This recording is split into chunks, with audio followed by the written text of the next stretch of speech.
Peace, love, salutations. Michael J. Turner, my name. I'm the Southwest Shaman, the Earl of Arizona, and you are now shining with the Arizona sun. Already. Yo, this is Stereo Fix 888. This channel is about abstract personal development and the jewels I uncover as I go. I'm the proof. I'm giving you the proof because these things are working in my life, and I wouldn't give you nothing else. Don't believe nothing I say, research it for yourself. And without that, with no further ado, allow me to give you the message I'm trying to give you right now, man. It's my technique of processing emotional situations and stuff. But look, right now, man, you know, my living situation is I live with family, man. But I have a relationship that just recently emerged, right? I'm trying to balance it out. It's like, I want my girl around. I don't mind having her around all the time. I don't mind at all. And my living situation does provide circumstances that can create such an atmosphere because I do have my own space. I live in a separate space from the actual house. You know what I'm saying?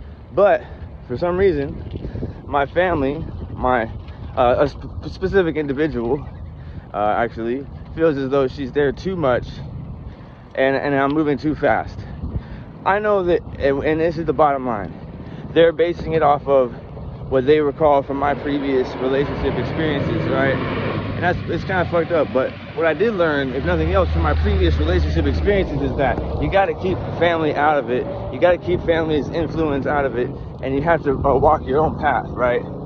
And if nothing else, if you do share information about your relationship with your family, don't let it be all negative. Don't let them be the people you vent to. You got to work it out with your partner, you know what I'm saying? Because if you do that, it creates a certain image within that family member or friend of your partner that's all negative. So don't ever do that. Bottom line, what I'm doing right now is I decided, you know what, I'm not gonna let that let that opinion dictate anything about what goes on in my relationship, except for the fact that I do live under their roof. So I will respect the fact that they feel like someone is intruding into their space. However, even nonsensical as it may be, because they have, you know, they contradict themselves in the things that they do. But what I realize about them is that they lack their own way of expressing things. So because as soon as this was done, they already offered a gift.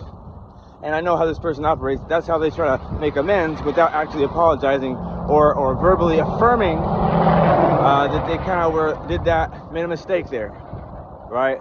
Because in the end, it should be about me being happy, and that's what I'm about. So if it makes me happy and it's not toxic, I'm with it. And that's what I had for the first time in my life, you know? So I'm like, yo, this is important to me. And one way that they contradict themselves is they say that they always thought people should come see me, people should come visit me, people should come hang out with me and spend time with me. And finally, somebody's coming to spend time with me at my home as much as possible. You know what I'm saying? So, and then all of a sudden now it's too much. Well, now what I'm going to do, my answer to that is to go spend time at my girlfriend's home as much as possible. And it won't be as much as she was able to come over here because she has a vehicle and a license and I don't right now, but check this out.